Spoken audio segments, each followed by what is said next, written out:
Obviously, game didn't start out like we anticipated. Fell behind with a big deficit. But for me, it was more than just the score. It was just our emotions. We didn't handle them very good, and at times I just felt like we had no energy early in the football game. And got in there at halftime, just flat told them, I said, if you continue to play like this, I don't know what the score's going to be. I said, I don't know what's going to happen in the second half. I said, but we got to play better. Just win the second half. That's all I was concerned with. Get your mojo back and play like we're capable of playing. And to their credit, they played a lot better in the second half. But to play a game like that, since I've been here, I've never been involved in it. I don't know what that is. I can't explain it. I wish I could tell you what it is. I don't know. I have no idea. It looked like a different football team out there. So, told them after the game, this is going to hurt, and it should hurt. If it doesn't hurt, you don't belong in the circle. Just don't. It's got to hurt you. You got to feel bad about this. We got some corrections to do. We got to do a better job of coaching. And we got to do a much better job of playing. We're going to finish the season the way we are capable of doing it. And that's winning some games. So that's kind of where it's at. Coach, did the Utah game maybe take more out of you guys than you thought? I don't know that so much. I was talking to Chip after the game, and he said, we got to talk. Because he's dealing with some stuff too, I guess. I don't know. I said, we will. But the emotions of young people they vary. And you don't, that's not an excuse, they just do. I think how they handle them, how we handle them as coaches is important too, to get them focused in on what they need to do. And we were not. We weren't very focused early in this football game. Now you got to give UCLA credit. I don't take anything away from UCLA. They did a marvelous job. They ran the football.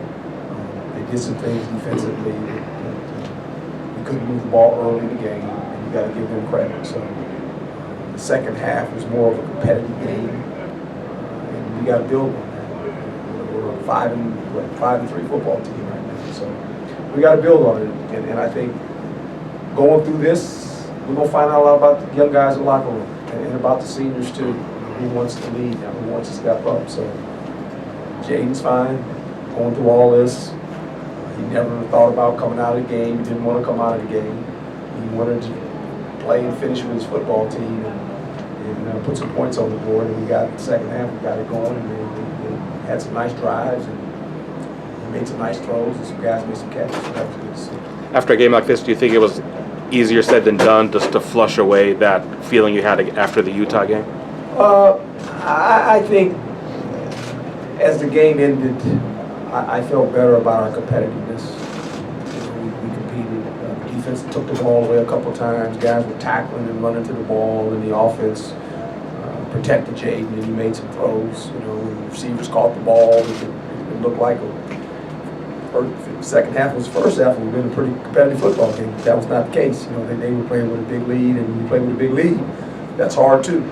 Because we're playing against the clock, and we were able to score some points, which I think helped us. Coach, you guys held Josh Kelly somewhat in check last year when you played them. What do you think he did better this time around against your defense? Well, we missed some gaps, and we had, this is different because we had 80 plays last year. They had 80 this year. So it's almost a complete reversal. We ran the ball for 280 yards. And so it was almost a complete reversal. And we ran the ball at times, but we got so far behind, we had to throw. And so I just think it was almost a reversal of games when you think about the yards running fast. You mentioned in recent weeks, third down defense, fourth down defense. Tonight that was very much a problem for you guys. What did you see there? The fouls, a couple fouls. One, the guy caught, we thought he was out of bounds. He was in bounds, 3rd and 14. Thought we had stopped him in the red zone. We hit the quarterback. There was a foul there. So there was some penalties involved in that. And we got to clean that up. I don't know, at the end, I guess, how many penalties we had. We had 6 in the first half, so we had 3 the second half. That's too many. We generally average 5 a game. If you can average 5 or 4 penalties, fouls in a football game, that means you're playing pretty good. But we didn't do that. You mentioned mentioned some of those calls, the close calls that went against you, a measurement. When that happens, is there like a mental effect that maybe sticks in the back of the young team's mind and maybe affects their decision making? Well, not only maybe young team, but coaches too. I'm not one of them. I don't let that bother me. I'm involved in officiating. I just don't. It's part of the game. You know, when it goes your way, you don't say anything. When it doesn't go your way, you don't start moving. You know, it all at the end in football. I think it's the football gods. It all kind of works the way out. It just does. It just works the way out. You know, I've been in enough games. I look at it that way. You know, they got a hard job.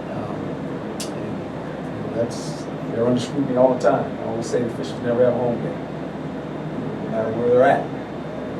They're always on the road. And how many handkerchiefs they throw out, somebody's going to be happy, somebody's going to be sad. So I don't know. They got a hard job, and I respect those guys. So I'll leave it at that. At the same time, you were the least penalized team before Utah in the Pac-12, and then Utah was 12 penalties. This game, 6 you mentioned in the first half. Is that youth frustration or a little bit? Mixing passion with emotion, and when it gets to the emotion side, it comes out. You know, Sean kicks the football. I mean, he does that. So, you know.